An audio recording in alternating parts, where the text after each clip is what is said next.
नमस्कार सभी को।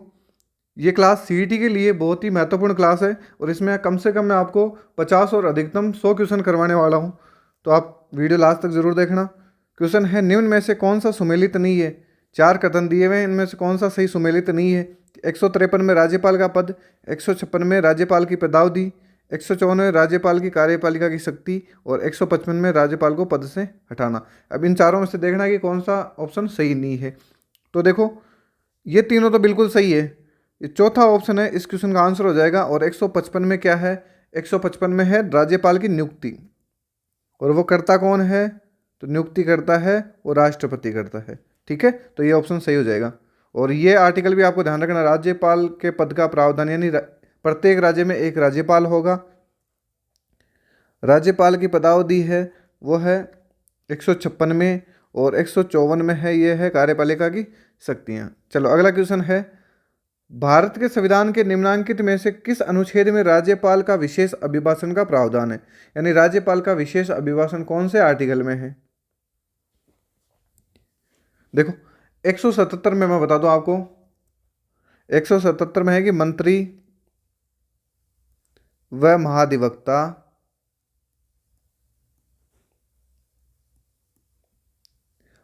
महाधिवक्ता विधान मंडल में बोल सकते हैं, कार्यवाही में भाग ले सकते हैं, लेकिन मत नहीं दे सकते, ये ध्यान रखना।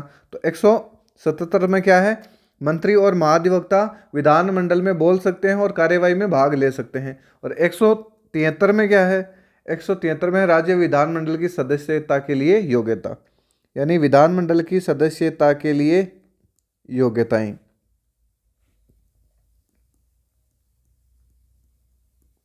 और इस क्वेश्चन का आंसर हो जाएगा ऑप्शन ए, 176। क्वेश्चन है, भारतीय संविधान के किस अनुच्छेद के तहत राजस्थान में मुख्यमंत्री की नियुक्ति की जाती है। बताओ। देखो, मुख्यमंत्री की नियुक्ति किसके तहत की जाती है? अनुच्छेद 164 के तहत। अगला क्वेश्चन है, राजस्थान मंत्री परिषद की न्यूनतम संख्या हो सकती है। आराम से पढ़ना क्वेश्चन को। न्यूनतम संख्या हो सकती है। देखो, अधिकतम संख्या तो हो सकती है 29+1, ये तो हो सकती है अधिकतम। और न्यूनतम हो सकती है, वो हो सकती है 11+1। ये एक तो है मुख्यमंत्री, यानी मुख्यमंत्री सहित तो कितनी हो जाएगी? 30। और मुख्यमंत्री के अलावा कितनी हो जाएगी? 29। और न्यूनतम टोटल होती है 12, और मुख्यमंत्री सहित तो 12 हो जाएगी, मुख्यमंत्री के अलावा हो जाएगी 11। तो ऑप्शन बी इसका सही उत्तर हो जाएगा। अगला क्वेश्चन है, राजस्थान में राजस्व मंडल की स्थापना। राजस्थान में राजस्व मंडल की स्थापना कब हुई थी? तो ये हुई थी 1 नवंबर 1954 को, सॉरी 1949 को, 1 नवंबर 1949 को। कहाँ पर हुई थी? यानी राजस्व मंडल है कहाँ? तो ये है अजमेर में। और राजस्व दिवस कब मनाया जाता है? तो वो 15 अक्टूबर को मनाया जाता है। और पहली बार कब मनाया? तो 15 अक्टूबर 2020 को राजस्व दिवस मनाया गया। आगे देखते हैं, राजस्थान भू राजस्व अधिनियम किस वर्ष पारित हुआ। राजस्थान भू राजस्व भू राजस्व अधिनियम किस वर्ष पारित हुआ था? 1950, 52, 55 और 56। तो ये हुआ था 1 जुलाई 1956 को। 1 जुलाई 1956 को। तो ऑप्शन नंबर डी इसका सही उत्तर हो जाएगा। अगला क्वेश्चन है, उच्च न्यायालय के न्यायाधीश की नियुक्ति की जाती है, यानी हाई कोर्ट के न्यायाधीश की नियुक्ति की जाती है। तो हाई कोर्ट के न्यायाधीश की नियुक्ति की जाती है, वो राष्ट्रपति के द्वारा की जाती है। अगला क्वेश्चन है, राजस्थान में वार्ड पंच उप सरपंच किससे संबोधित कर अपना त्यागपत्र देते हैं। देखो, वार्ड पंच हो, उप सरपंच हो, वह सरपंच, ये तीनों एक ही व्यक्ति को त्यागपत्र देते हैं, और वो हो जाता है बीडीओ, ब्लॉक डेवलपमेंट ऑफिसर, जिसे बोलते हैं खंड विकास अधिकारी। तो ऑप्शन बी इसका सही उत्तर हो जाएगा। अगला क्वेश्चन है, और बहुत ही शानदार क्वेश्चन है, बहुत ही मस्त क्वेश्चन है। राजस्थान में जिला आयोजना समिति में कितने सदस्य होते हैं? आराम से समझना है। राजस्थान में जिला आयोजना समिति में कितने सदस्य होते हैं? तो इसके लिए मैं बता दूं आपको, तीन तरीके से क्वेश्चन पूछे जाते हैं। देखो इसमें 20 सदस्य तो होते हैं निर्वाचित, आपसे पूछ ले कि निर्वाचित सदस्य कितने होते हैं, और पूछे भी गए।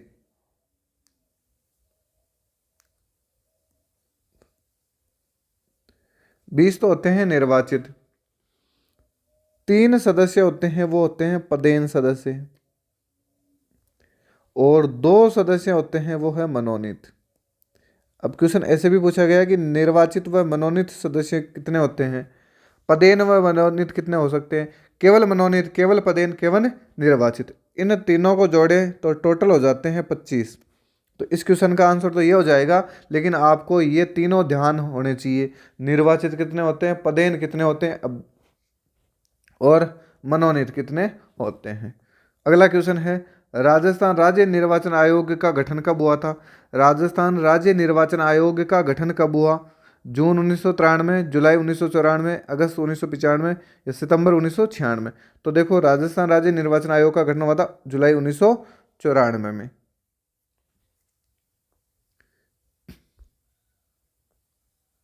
और वो हुआ था 1 जुलाई 1994, ये भी ध्यान रखना आप, ये डेट भी 1 जुलाई 1994। अगला क्वेश्चन है, मानगढ़ नरसंहार कब हुआ था। मानगढ़ नरसंहार कब हुआ, 17 नवंबर 1913, 13 अक्टूबर 1913, 21 जनवरी 1914 और 23 मार्च 1914। तो मानगढ़ नरसंहार हुआ था, वो हुआ था 17 नवंबर 1913 को, और राजस्थान का जलियांवाला बाग हत्याकांड भी कहा जाता है इसे।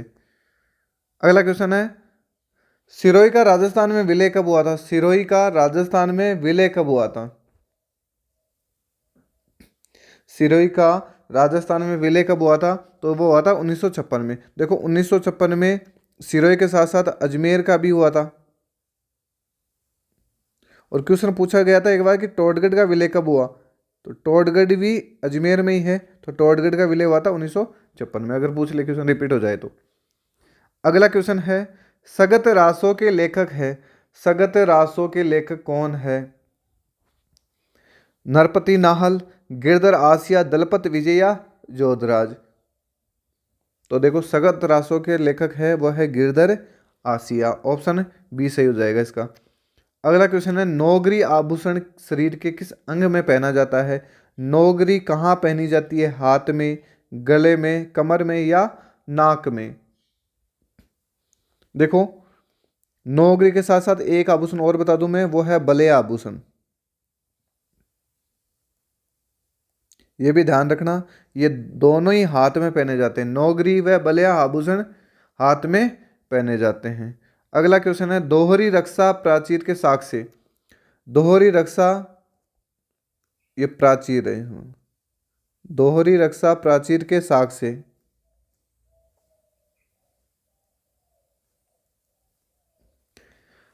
राजस्थान की किस सभ्यता से प्राप्त होता है, तो वो होता है देखो कालीबंगा से। और मैं कालीबंगा के बारे में जो जो क्वेश्चन पूछे जा सकते हैं मैं बता दूं आपको।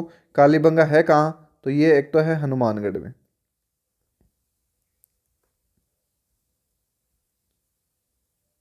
कालीबंगा कहाँ है, हनुमानगढ़ में। कौन सी नदी के क्रम है, तो ये है घग्गर नदी के, घग्गर नदी पे। और इसका कालक्रम भी पूछ ले आपसे, कालक्रम पूछा जाता है इसका, तो वो है 2500 से 1500 ईसा, 2500 से 1500 ईसा पूर्वी। ठीक है, अब बात आई खोज की कि खोजकर्ता कौन है, ये क्वेश्चन भी पूछा जाता है। खोज की थी 1952 में अमलानंद घोष ने।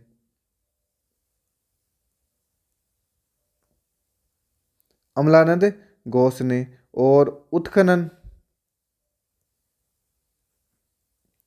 उत्खनन किया था 1961-62 में, और वो किया था बीबी लाल व बी के थापर ने। और इसका उत्खनन 5 स्तर में हुआ है, ये भी क्वेश्चन पूछा गया है। इसका उत्खनन कितने स्तर पर हुआ है, 5 स्तर पर। और यहाँ पर जुते हुए खेत के साक्ष्य मिले, हल से जुताई के साक्ष्य, और अग्नि वेदिकाएं मिली है, ऊंट की हड्डियों के साक्ष्य, और दुर्गीकरण ये जो दोहरी रक्षा प्राचीर है ये सेम वही है, किलेबंदी या दुर्गीकरण के अवशेष। किलेबंदी या दुर्गीकरण के अवशेष कहाँ मिले हैं? तो वो भी मिले हैं अपन को कालीबंगा से। अगला क्वेश्चन है, चित्तौड़ में विद्या प्रचारिणी सभा की स्थापना कब हुई थी? चित्तौड़ में विद्या प्रचारिणी सभा की स्थापना कब हुई? 1914, 18, 19, 20 और 40। तो देखो, चित्तौड़ में विद्या प्रचारिणी सभा की स्थापना तो होती है 1914 में। और किसके द्वारा? तो ये क्वेश्चन भी पूछ ले, किसके द्वारा की गई थी? तो ये है हरिभाऊ किंकर व विजय सिंह पथिक के द्वारा। किसके द्वारा? हरिभाऊ किंकर पूछे जाता है ये क्वेश्चन, और विजय सिंह पथिक के द्वारा।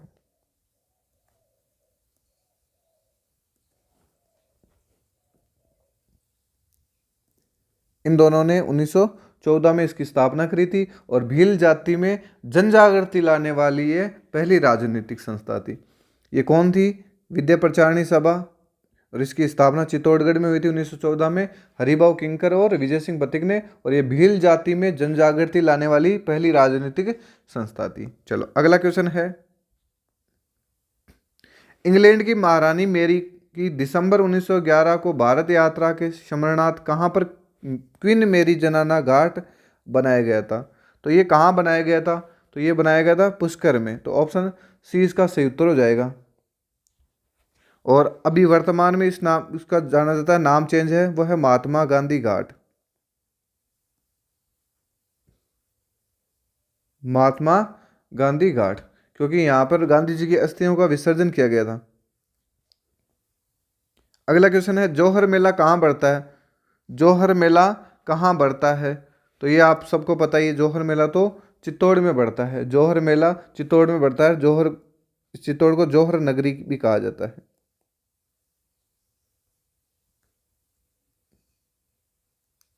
जौहर नगरी। अगला क्वेश्चन है, बनी ठनी चित्र राजस्थान की किस चित्रशैली से संबंधित है? बनी ठनी चित्र राजस्थान की किस चित्र शैली से संबंधित है? किशनगढ़ शैली, जोधपुर शैली, बूंदी शैली और शेखावाटी शैली। आराम से देखना फिर बताना आपको। और इस चित्र का निर्माण किसने किया था? तो वो मैं बता दूं आपको, वो किया था मोर ध्वज निहाल चंद ने। मोर ध्वज निहाल चंद ने।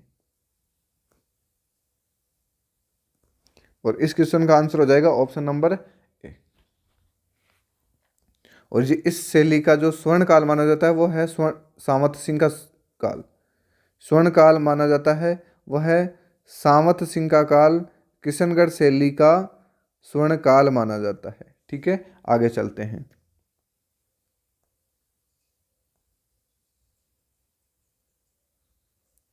अगला क्वेश्चन है, राजस्थान के इतिहास को लिखने का सर्वप्रथम श्रेय किसे दिया जाता है? राजस्थान के इतिहास को लिखने का सबसे पहले श्रेय किसको दिया जाता है? तो वो दिया जाता है मोहनोत नैणसी को। किसको दिया जाता है? मोहनोत नैणसी कौन था? तो ये मारवाड़ के जसवंत सिंह का दीवान था। और नैणसी ने दो ग्रंथ लिखे थे, एक तो मोहनोत नैणसी ख्यात और दूसरी थी मारवाड़रा प्रगनारी विगत। और मारवाड़रा प्रगनारी विगत को राजस्थान का गजेटियर भी कहा जाता है। और मोहनोत नैणसी को राजस्थान का अबुल फजल कहा जाता है। राजस्थान का अबुल फजल किसे कहा जाता है भाई? राजस्थान का अबुल फजल कहा जाता है वो मोहनोत नैणसी को। और किसने कहा था? मुंशी देवी प्रसाद ने कहा था। किसने कहा था? मुंशी देवी प्रसाद ने। मुंशी देवी प्रसाद ने किसे राजस्थान का अबुल फजल कहा है? तो वो मोहनोत नैणसी को कहा है। अगला क्वेश्चन है, मेवाड़ के मगरा क्षेत्र के भीलों के कालाजी हैं। मेवाड़ के मगरा क्षेत्र के भीलों के कालाजी हैं केसरिया नाथ जी, ऋषभ देव जी, आदिनाथ जी या उपयुक्त सभी। तो देखो मैं बता दूं आपको, जो जैन प्रथम जैन तीर्थकर है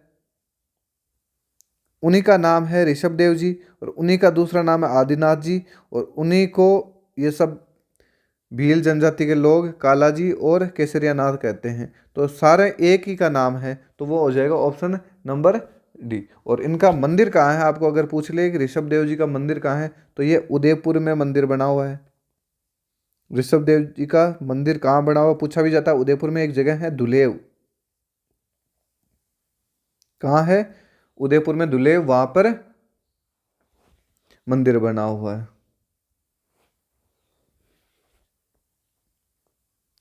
क्वेश्चन है, राजस्थान में पहली बार रेल बस सेवा कहाँ से प्रारंभ हुई थी। राजस्थान में सबसे पहले रेल बस सेवा कहाँ से हुई थी, तो देखो ये हुई थी मेड़ता सिटी से लेकर मेड़ता रोड तक हुई। कब थी, तो ये हुई थी 12 अक्टूबर 1994।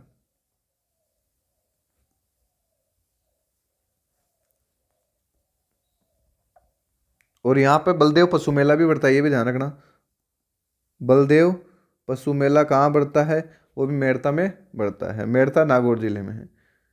क्वेश्चन है, राजस्थान में स्थित देश का ऐसा अभ्यारण्य जहां पर भेड़िए प्रजनन करते हैं। राजस्थान में स्थित देश का ऐसा अभ्यारण्य जहां पर भेड़िए प्रजनन करते हैं। कुंभलगढ़, केला देवी, जयसमंद और भैंसरोडगढ़।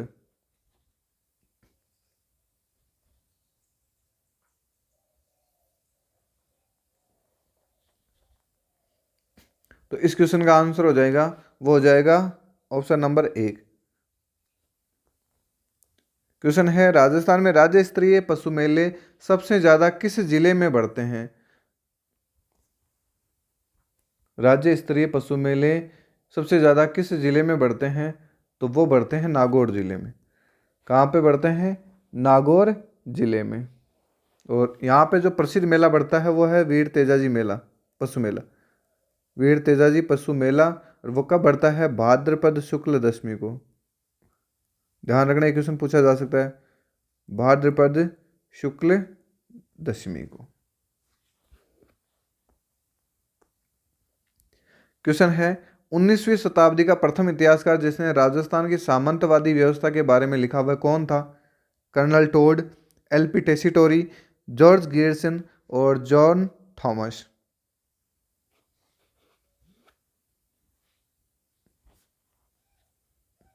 तो वो जाएगा कर्नल टोड।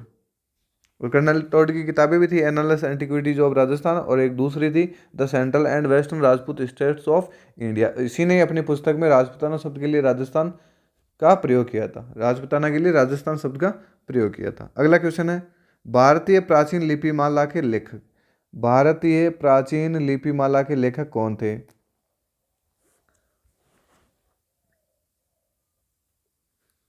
तो ये हो जाएंगे गौरीशंकर हीरानंद ओझा। और इन्होंने ही तो जो टोड की किताब थी एनालस एंटिक्विटीज ऑफ राजस्थान, इसका हिंदी अनुवाद किया था। क्वेश्चन पूछ ले कि एनालस एंटिक्विटीज ऑफ राजस्थान का हिंदी अनुवाद किसने किया था, गौरीशंकर हीरानंद ओझा ने। अगला क्वेश्चन है, निम्नलिखित में से किस समाचार पत्र ने बिजोलिया किसान आंदोलन को विस्तृत रूप से प्रसिद्ध किया था।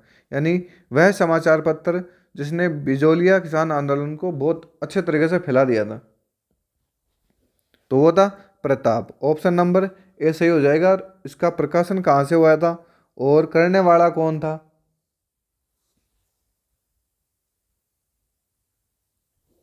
तो इसका संपादक था गणेश शंकर विद्यार्थी, गणेश शंकर विद्यार्थी। और इसका प्रकाशन हुआ था, वो हुआ था कानपुर से।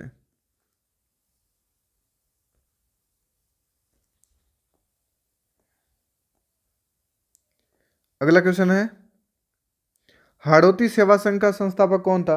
हाड़ौती सेवा संघ का संस्थापक कौन था, तो वो था पंडित नयनूराम शर्मा। और हाड़ौती प्रजामंडल की स्थापना कब हुई थी, 1934 में। ये डेट ध्यान रखना, हाड़ौती प्रजामंडल की स्थापना कब हुई थी, 1934। आपसे हाड़ौती सेवा संघ की पूछ ले तो भी एक ही बात है, आप कर सकते हो। अगला क्वेश्चन है, राष्ट्रीय ऊंट अनुसंधान केंद्र स्थित है। राष्ट्रीय ऊंट अनुसंधान केंद्र कहाँ पर है, जैसलमेर, नागौर, जोहड़बीड़ या चूरू। तो देखो ये जोहड़बीड़ में, जोहड़बीड़ कहाँ है, जोहड़बीड़ है बीकानेर में। और ऊंट को रेगिस्तान का जहाज कहा जाता है। अब देखो, एक तो ना दौड़ने के लिए, तेज दौड़ने के लिए ऊंट कहाँ के प्रसिद्ध है,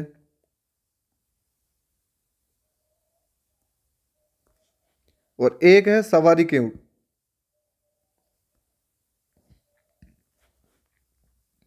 देखो, तेज दौड़ने वाले ऊंट तो है, वो है नाचना,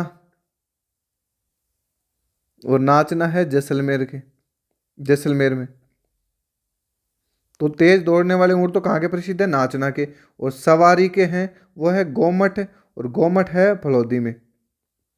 और फलौदी जिला बना नया ही, अंतर्राष्ट्रीय बॉर्डर पर चला गया ये। ठीक है, ये सवारी वाले तो है गोमट, और तेज दौड़ने वाले नाचना। और तेज दौड़ते वो नाचते नाचते दौड़ते हैं ना, ऐसे ध्यान भी रख लेना थोड़ा सा। गोगामेडी स्थित है भाई, गोगामेडी कहाँ है, तो बिल्कुल है हनुमानगढ़ में है। और यहाँ पे भाद्रपद कृष्ण नवमी को गोगा जी का मेला पड़ता है। अगला क्वेश्चन है, राजस्थान के प्रथम निर्वाचित मुख्यमंत्री, राजस्थान के प्रथम निर्वाचित मुख्यमंत्री कौन थे, तो वो थे टीकाराम पालीवाल। अगला क्वेश्चन है, ओसिया में महावीर स्वामी को समर्पित जैन मंदिर का निर्माण किस राजा के काल में हुआ था भाई। ओसिया में महावीर स्वामी को समर्पित जैन मंदिर का निर्माण किस राजा के काल में हुआ था, तो वो राजा था गुर्जर प्रतिहार वंश का वत्सराज। तो ऑप्शन नंबर ए इसका सही उत्तर हो जाएगा। और ये मंदिर है उत्तर भारत का सबसे प्राचीनतम महावीर स्वामी का मंदिर है। बीकानेर के प्रसिद्ध किले का निर्माण किसने किसने करवाया, निर्माणकर्ता किसे कहा जाता है, सॉरी, बीकानेर के प्रसिद्ध किले का निर्माणकर्ता किसे कहा जाता है, तो वो कहा जाता है राय सिंह को। देखो, बीकानेर का किला, इसका दूसरा नाम जूनागढ़ का किला भी है, इसे ही जमीन का जेवर कहा जाता है, जमीन का जेवर। इसका दूसरा नाम लालगढ़ है। तो ऐसे आपको ध्यान रखना है। क्वेश्चन है, अकबर द्वारा राजपूत राजाओं के ऐतिहासिक दरबार का आयोजन नागौर में किस वर्ष किया गया था। देखो, अकबर ने यहाँ पर नागौर में शुक्र तालाब बनवाया, ये भी ध्यान रखना। शुक्र तालाब कहाँ है, नागौर में, किसने बनवाया, अकबर ने। और ये दरबार का आयोजन हुआ था 1970 में। और इसमें देखो, मैं बताऊँ इस दरबार में कौन कौन आए थे, तो ये भी ध्यान रखना। जैसलमेर का तो आया था, जैसलमेर का तो आया था हर राय बाठी, क्वेश्चन पूछे जाते हैं। जैसलमेर का तो हर राय बाठी, और बूंदी का सुरजनहाड़ा, बूंदी से आया था सुरजनहाड़ा।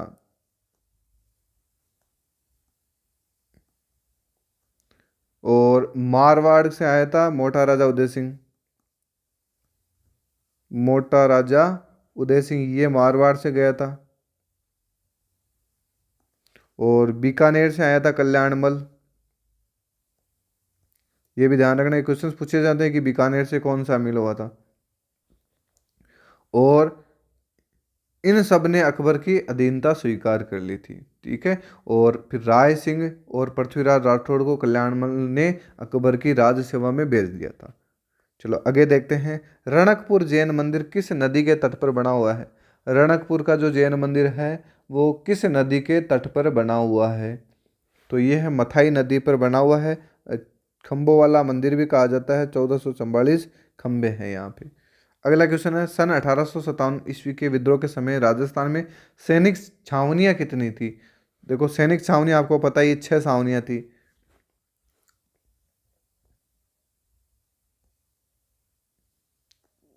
अगला क्वेश्चन है, राजपुताना मध्य भारत सभा की स्थापना कहाँ हुई थी। राजपुताना मध्य भारत सभा की स्थापना कहाँ हुई थी, तो देखो ये हुई थी 1918 में दिल्ली में, 1918 में दिल्ली में हुई थी।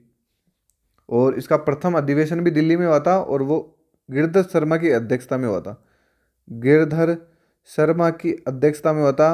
और राजपुताना मध्य भारत सभा का प्रथम अधिवेशन पूछ ले तो वो दिल्ली में हुआ था।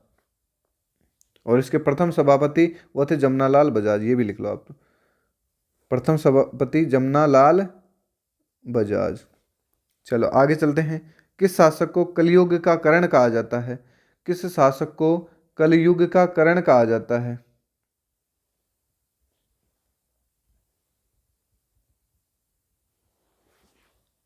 तो देखो ये है राव लूणकरण, कहाँ का ये, बीकानेर।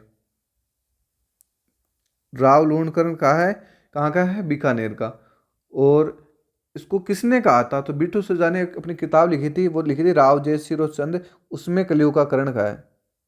और जैसे मुंशी देवी प्रसाद ने राय सिंह को राजपुताने का करण कहा है। एक क्वेश्चन पूछा जाता है राजपुताने का करण, एक है कलयुग का करण। राजपुताने का करण वो तो कौन है, वो है राय सिंह। राजपुताने का करण तो है राय सिंह, और किसने कहा, तो मुंशी देवी प्रसाद ने।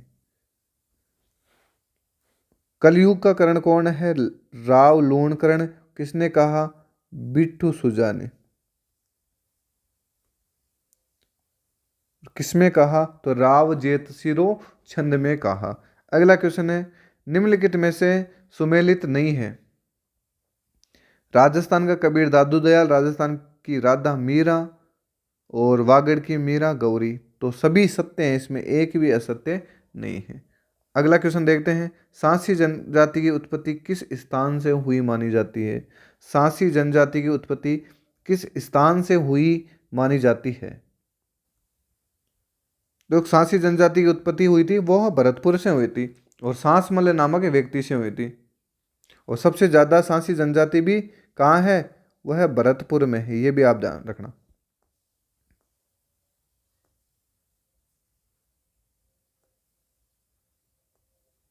अगला क्वेश्चन है, गो अभ्यारण्य की स्थापना कहाँ की जाएगी। गो अभ्यारण्य की स्थापना देखो वो अजमेर में, और पथमेड़ा है, यह राष्ट्रीय कामधेनु विश्वविद्यालय है यहाँ पे जालोर में ये पथमेड़ा, और ये यहाँ पे राष्ट्रीय कामधेनु विश्वविद्यालय है। और राजस्थान का पहला गोमूत्र बैंक है, ये सांचौर में है। और रेवासा में आपको पता ही है, तो वह है राजस्थान का प्रथम सप्त गोमाता मंदिर, सप्त गोमाता मंदिर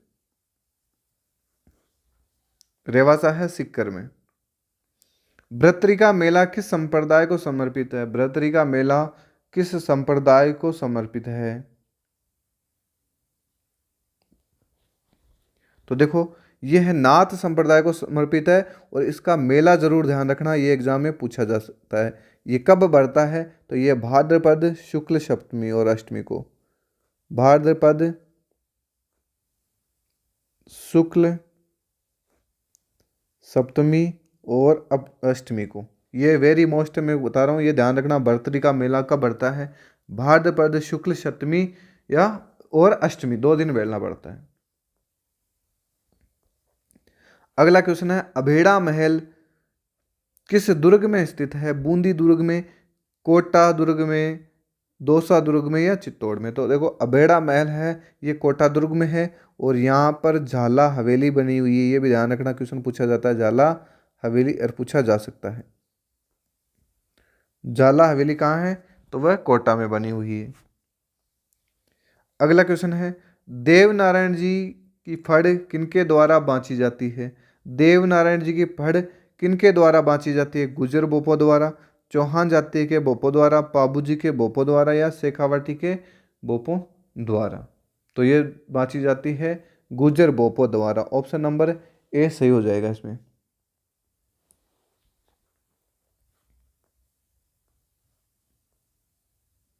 अगला क्वेश्चन है, डाकन प्रथा को कब गैर कानूनी घोषित किया गया।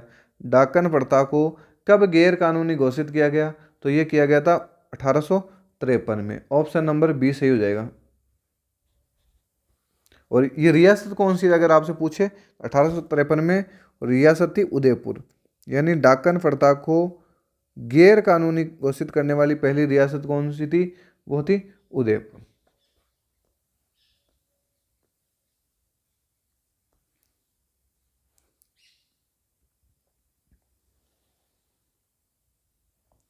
अगला क्वेश्चन है, निम्न में से किसका तोल आंदोलन के साथ संबंध था। तोल आंदोलन का संबंध कहां से था, ये क्वेश्चन भी पूछा जाता है, तो वो था जोधपुर से। तोल आंदोलन का संबंध कहां से था, जोधपुर से। और वो कौन था, चांदमल शुराणा, ये आपको ध्यान रखना है।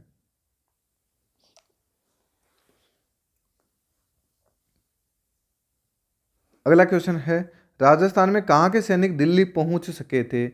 राजस्थान में कहाँ के सैनिक दिल्ली पहुंच सके थे? एरनपुरा के, देवली के, नसीराबाद के या कोटा के? यानी कौन से सैनिक थे जो सीधे दिल्ली गए थे? तो वो थे नसीराबाद के। तो ऑप्शन सी इसका सही उत्तर हो जाएगा। और यहाँ से देखो एक क्वेश्चन यहाँ से बनता है कि यहाँ के सैनिकों ने वो नारा दिया था, वो दिया था चलो दिल्ली मारो फिरंगी, चलो दिल्ली मारो फिरंगी। क्वेश्चन पूछा गया है ये भी, चलो दिल्ली मारो फिरंगी।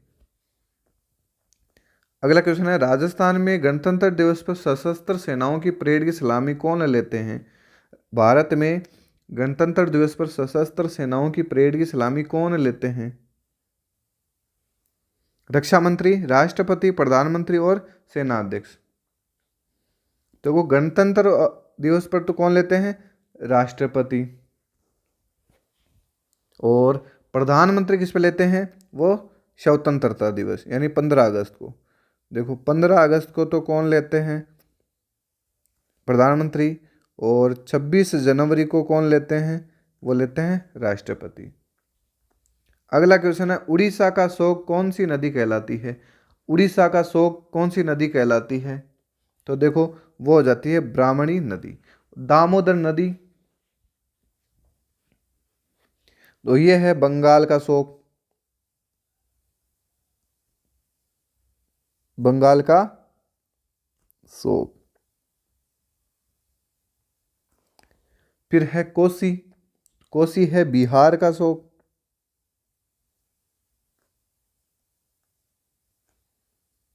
कोसी है वह है बिहार का शोक। और देखो मैं बता दूं आपको, राजस्थान का शोक भी पूछ ले आपसे तो वह है घग्गर नदी, घग्गर नदी। ठीक है, ये भी आपको ध्यान रखना है। 3 क्वेश्चन और पूछे जा सकते हैं। हुमायूं नामा किसकी प्रसिद्ध रचना है? हुमायूं नामा किसने लिखी थी?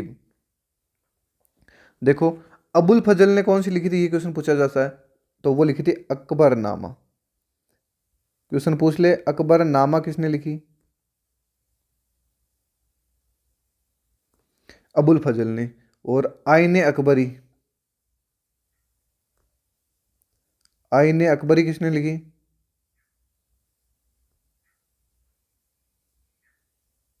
तो वो भी लिखी थी अबुल फजल ने। गुल बेगम बेगम ने लिखी थी हुमायूं नामा। और फिरदौसी ने कौन सी लिखी थी? शाहनामा, शाहनामा। और अमीर खुसरो ने कौन सी लिखी थी? वो लिखी थी तहकीक ए हिंद, तहकीक ए हिंद। ये आपको ध्यान रखनी, ये क्वेश्चंस पूछे जाते हैं। चलो आगे देखते हैं। भारत छोड़ो आंदोलन प्रारंभ किया गया था।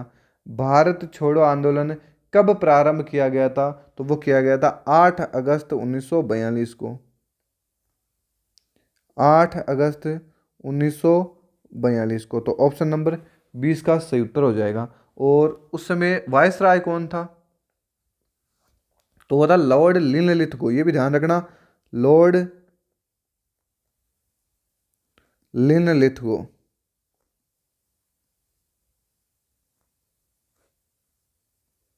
उस समय वायसराय था, वो था लॉर्ड लिनलिथगो।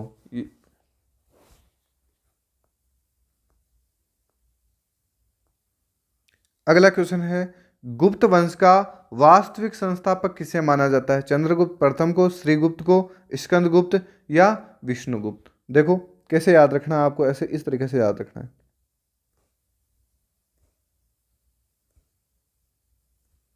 यह कोड वर्ड है।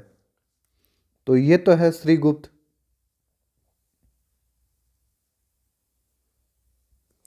यह है चंद्रगुप्त प्रथम फर्स्ट, यह है समुद्रगुप्त,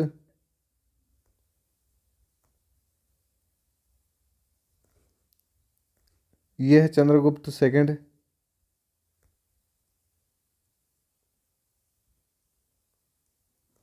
ये है कुमारगुप्त, ये है स्कंदगुप्त, और ये है विष्णुगुप्त। देखो, आपसे पूछ ले कि गुप्त वंश का प्रथम शासक कौन था, तो वो था श्रीगुप्त। प्रथम शासक पूछ ले आपसे तो वो था श्रीगुप्त। और संस्थापक पूछे तो संस्थापक पूछे तो भी हो जाएगा ये। और वास्तविक संस्थापक पूछे तो वास्तविक संस्थापक पूछे तो ये हो जाएगा। और इन दोनों को छोड़ दें तो ये तीन जो है, इन्होंने अश्वमेध यज्ञ करवाया था। तो अश्वमेध यज्ञ करवाने वाले गुप्त शासक, ठीक है, ये हो गया। अगला है, देखो, कुमारगुप्त, नालंदा विश्वविद्यालय बनाया इसने। और ये वो था सुदर्शन झील का पुनर्निर्माण करवाने वाला, पुनरुद्धार करने वाला, ठीक है। और ये हो जाएगा गुप्त वंश का अंतिम शासक, गुप्त वंश का अंतिम शासक। और इसे भारत का नेपोलियन कहा जाता है, समुद्रगुप्त को नेपोलियन कहा जाता है। इस तरीके से ध्यान रखना। अब क्वेश्चन क्या पूछा, वास्तविक संस्थापक। तो वास्तविक संस्थापक तो कौन है, चंद्रगुप्त प्रथम, ऑप्शन नंबर ये वाला यहाँ पर है, ए, ऑप्शन नंबर ए सही उत्तर हो जाएगा इसका। चलो आगे चलते हैं। किस मुगल शासक का काल मुगल इतिहास का स्वर्ण युग माना जाता है? किस मुगल शासक का काल मुगल इतिहास का स्वर्ण काल माना जाता है? तो वो माना जाता है शाहजहां का काल, ठीक है। और इसका दूसरा नाम था खुर्रम, इसका दूसरा नाम था खुर्रम। चलो आगे देखते हैं। खालसा पंथ की स्थापना किसने की थी भाई? खालसा पंथ की स्थापना 1699 में सिखों के 10वें गुरु गुरु गोविंद सिंह ने की थी। गुरु गोविंद सिंह ने की थी कब? 1699 में। और ये कौन थे? तो ये थे 10वें गुरु। चलो आगे चलते हैं। निम्न में से 1857 के स्वतंत्रता संग्राम में भाग नहीं लिया, चंद्रशेखर, लियाकत अली, लक्ष्मीबाई, तात्या टोपे। देखो इन सब ने लिया था, चंद्रशेखर का नाम अपना नहीं पढ़ते हैं। जैसे मैं बताऊं आपको, क्वेश्चन ऐसे भी पूछे जाते हैं कि लियाकत अली ने कहाँ से लिया था, तो वो लिया था इलाहाबाद से। लियाकत अली ने कहाँ से भाग लिया था? वह इलाहाबाद से। और लक्ष्मीबाई थी, वो झांसी की रानी थी, तो आप ऐसे भी ध्यान रखना, झांसी, ठीक है। और तात्या टोपे ने कहाँ से लिया था? तो वो लिया था ग्वालियर से।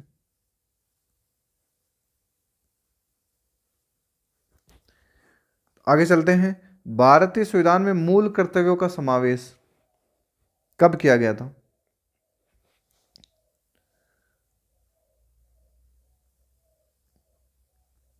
देखो, मूल कर्तव्यों का समावेश कब किया गया था? वो किया गया था 1976 में। कौन सा संविधान संशोधन था? तो वो था 42वां संविधान संशोधन। कौन सा? 42वां संविधान संशोधन। तो उसमें शुरुआत में कितने मूल कर्तव्य थे? 10 मूल कर्तव्य थे। लेकिन 11वां कब जोड़ा गया, ये भी क्वेश्चन पूछते। 11वां जो मूल कर्तव्य वो कब जोड़ा गया था? तो वो जोड़ा गया था 86वें संविधान संशोधन द्वारा। 86वें संविधान संशोधन कब हुआ था ये? और इसमें कौन सा मूल कर्तव्य 11वां जुड़ा था? और क्या जुड़ा था इसमें 11वें में? तो 11वें में जुड़ा था 6 से 14 वर्ष के आयु के बच्चों के लिए निःशुल्क शिक्षा का प्रावधान। तो इस हिसाब से आपको ध्यान रखना है कि मूल कर्तव्य कितने हैं वर्तमान में? 11। 11वां कब जोड़ा गया? 86वें संविधान संशोधन। और मूल कर्तव्य कब जोड़े गए? 42वें संविधान संशोधन के द्वारा भाग 4। भाग तो कौन सा है? भाग 4 क। और आर्टिकल हो जाएगा 51 क या ए। चलो आगे चलते हैं।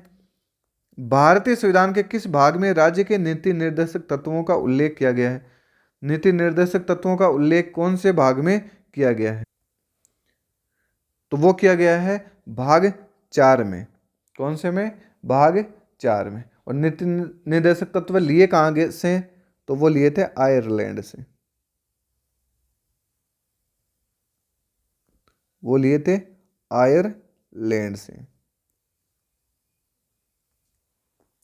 चलो आगे देखते हैं। आपातकालीन प्रावधान का उल्लेख संविधान के किस भाग में किया गया है? आपात उपबंध भी बोलते हैं उसे। आपात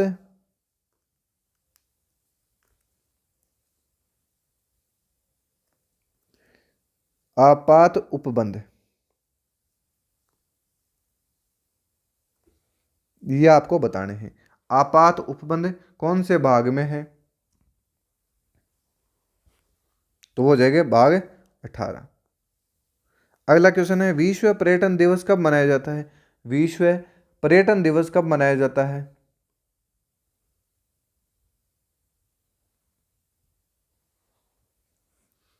विश्व पर्यटन दिवस ये मनाया जाता है 27 सितंबर को। तो ऑप्शन बी सही उत्तर हो जाएगा इसका।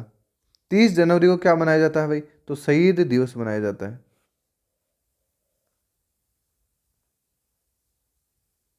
शहीद दिवस, शहीद दिवस कब मनाया जाता है? 30 जनवरी को मनाया जाता है।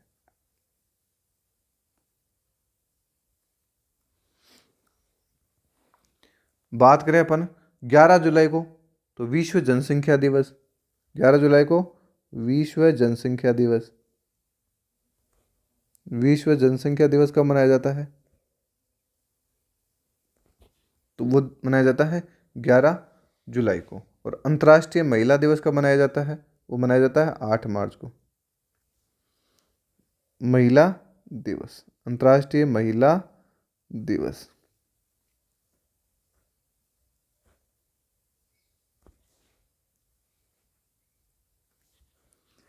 आगे चलते हैं। करो या मरो का नारा किसने दिया था भाई? करो या मरो का नारा किसने दिया था? करो या मरो का नारा किसने दिया था? तो महात्मा गांधी जी ने। बिल्कुल महात्मा गांधी जी ने दिया था। और इनकलाब जिंदाबाद का नारा किसने दिया था? इनकलाब जिंदाबाद,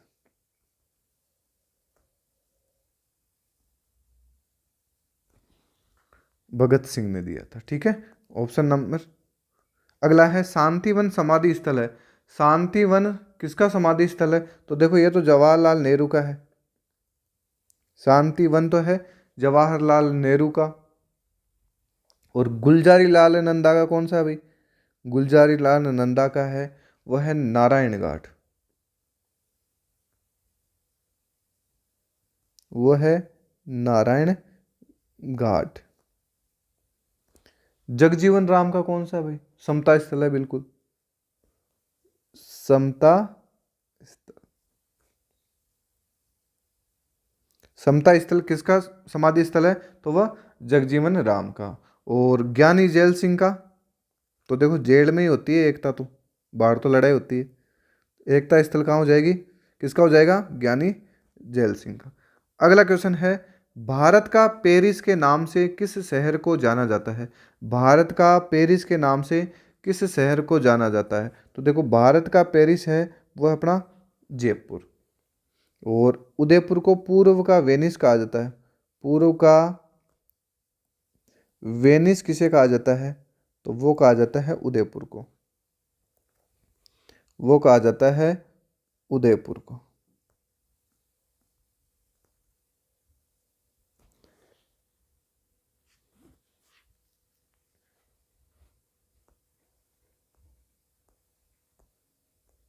मंदिरों व घाटों का नगर कहा जाता है। मंदिरों व घाटों का नगर किसे कहा जाता है अभी? देखो लखनऊ को तो नवाबों का शहर कहा जाता है। नवाबों का शहर किसे कहा जाता है? लखनऊ को। और मंदिरों व घाटों का शहर तो वाराणसी को कहा जाता है। और फिरोजाबाद को क्या कहा जाता है भाई? चूड़ियों का शहर। चूड़ियाँ यहीं पे बनती है। चूड़ियों का शहर, चूड़ियों का शहर। और कोलकाता को कहा जाता है डायमंड हार्बर, डायमंड हार्बर। ठीक है, आगे देखते हैं। फुटबॉल में खिलाड़ियों की संख्या कितनी होती है भाई? फुटबॉल में कितने खिलाड़ी होते हैं? तो फुटबॉल में होते हैं, वो होते हैं 11 खिलाड़ी। फुटबॉल में 11 होते हैं। और 9 किस में होते हैं? तो देखो 9 होते हैं बेसबॉल में।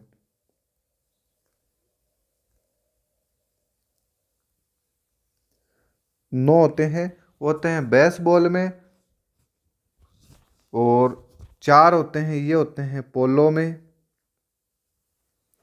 4 पोलो में होते हैं और 5 होते हैं बास्केटबॉल में। Sorry, basket ball. तो आपको ध्यान रखना है, 9 तो बेसबॉल में, 11 फुटबॉल में, 4 पोलो में और 5 बास्केटबॉल में। शुष्क बर्फ किसका उपनाम है? तो वो है ठोस CO2, ठोस कार्बन डाइऑक्साइड। तो ऑप्शन बी सही उत्तर हो जाएगा इसका। देखो हीलियम से भी क्वेश्चन पूछ लेता। देखो सबसे हल्की हल्की गैस कौन सी है भाई? सबसे हल्की गैस वो है हीलियम। सबसे हल्की गैस कौन सी है? हीलियम। और वायुमंडल में सबसे ज़्यादा पाई जाती है वो है नाइट्रोजन।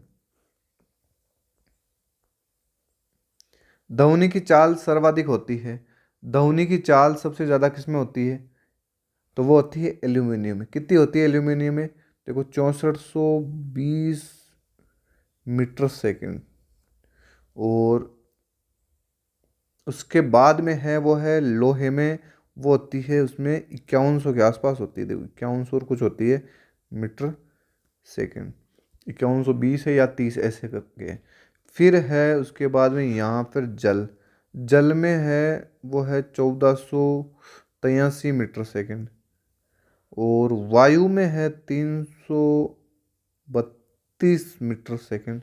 तो इस हिसाब से आपको देखना है कि सबसे ज़्यादा किस में हो जाएगी। अगला क्वेश्चन है, मानव शरीर की सबसे बड़ी ग्रंथि। मानव शरीर की सबसे बड़ी ग्रंथि है वो है यकृत। कौन सी हो जाएगी? यकृत। और पीयूष ग्रंथि तो देखो कहाँ पाई जाती है? कपाल में। और इसे मास्टर ग्रंथि भी कहा जाता है। इसे मास्टर ग्रंथि भी कहा जाता है। आंवले में मुख्यतः पाया जाता है। आंवले में सबसे ज्यादा क्या पाया जाता है भाई? तो आंवले में सबसे ज्यादा पाया जाता है, वो पाया जाता है विटामिन C पाया जाता है। कौन सी धातु को केरोसिन में डुबो कर रखा जाता है? कौन सी धातु है जिसे केरोसिन में डुबो कर रखा जाता है?